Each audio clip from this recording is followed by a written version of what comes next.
Waalaikumsalam warahmatullahi wabarakatuh. Allahumma sholli ala sayyidina Muhammad wa ala alihi. Mau sebelumnya Ustaz, saya ingin bertanya bagaimana hukumnya buang kucing karena beralasan tempat yang kita tempati takut najis dengan kotoran-kotoran kucing. Yang tidak boleh itu menyiksa hewan. Asalkan kategorinya tidak menyiksa, maka hukumnya diperbolehkan. Membuang kucing ke tempat yang layak. Tidak boleh dibuang ke air atau dibuang ke tempat yang sekiranya kucing itu akan mati karena kelaparan. Jadi kalau dibuang ke tempat yang kucing itu bisa hidup kira-kira di tempat itu, maka hukumnya diperbolehkan, tidak apa-apa. Wallahu a'lam bishawab. Waalaikumsalam warahmatullahi wabarakatuh. Allahumma sholli ala sayyidina Muhammad wa ala alihi.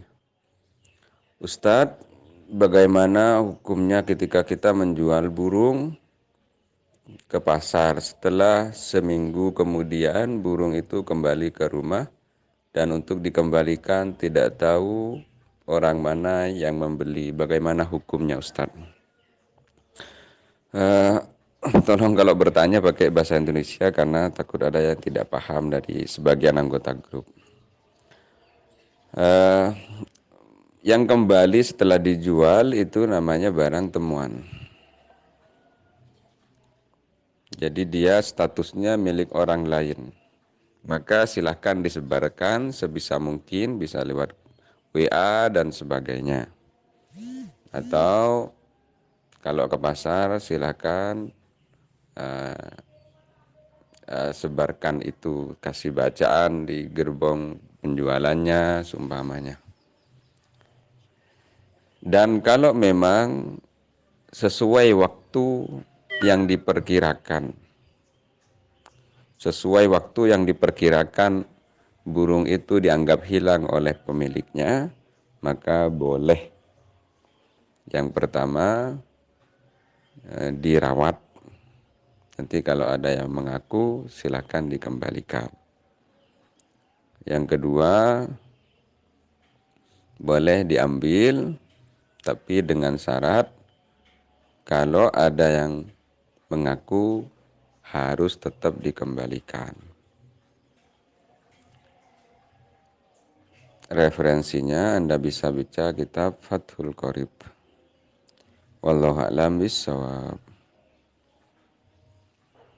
Waalaikumsalam warahmatullahi wabarakatuh. Allahumma sholli ala sayyidina Muhammad wa ala alihi. Mau tanya bagaimana hukumnya tidak sholat Jumat, biasanya tukang parkir atau satpam.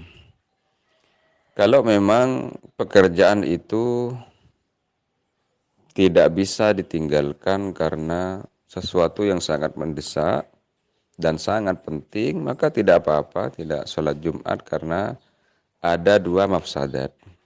Yang pertama, mafsadat tidak sholat Jumat yang berhubungan dengan dosa kita kepada Allah. Yang kedua, mafsadat kalau dia sholat Jumat maka nanti sepeda yang diparkir akan hilang dicuri maling yang berhubungan dengan manusia.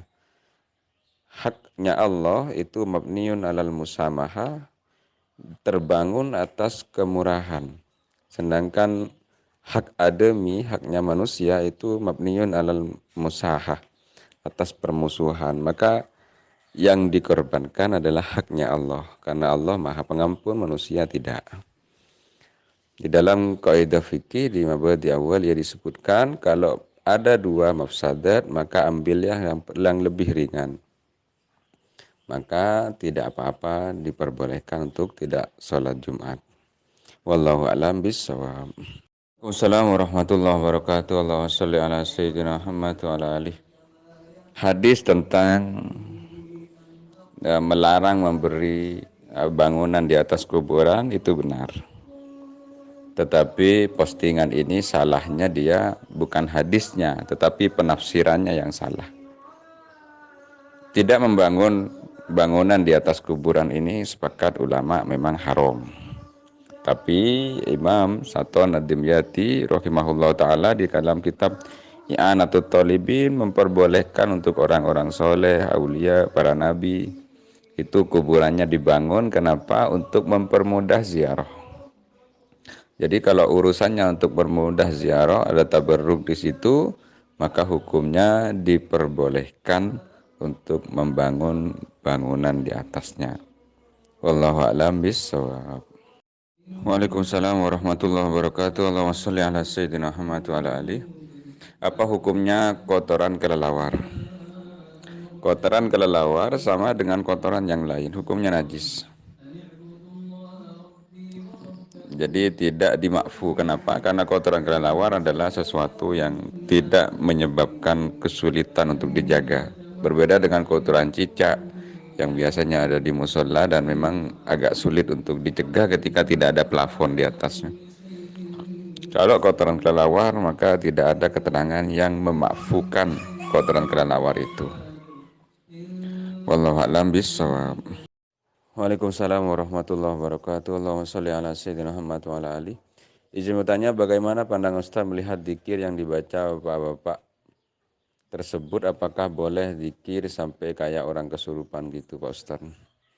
Biasanya ini adalah acara-acara thorikoh, ada pembimbingnya. Maka hukum zikir seperti ini sampai tenggelam dalam zikirnya malah bagus. Tapi harus ingat, harus ada pembimbingnya. Karena kalau tidak ada pembimbingnya itu sangat berbahaya.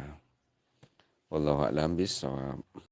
Waalaikumsalam warahmatullahi wabarakatuh. Allahumma sholli ala sayyidina Muhammad wa ala alihi washabbihi. Mau nanya, kalau menerima amalan ijazah lewat online, apakah itu bisa juga? Padahal tidak ada ijab kabulnya. Kalau bacaan yang diijazahkan adalah sholawat, maka sholawat tidak butuh ijazah karena langsung berhubungan dengan Rasulullah SAW.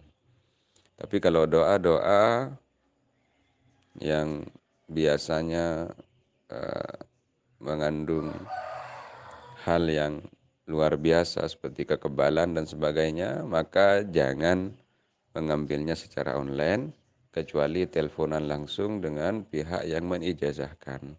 Dan tolong hati-hati, harus ijazah kepada orang yang wara', yang istiqomah. Karena tidak semua bacaan itu bersumber dari hal yang baik dari Allah Subhanahu wa taala, terkadang dari syaitan.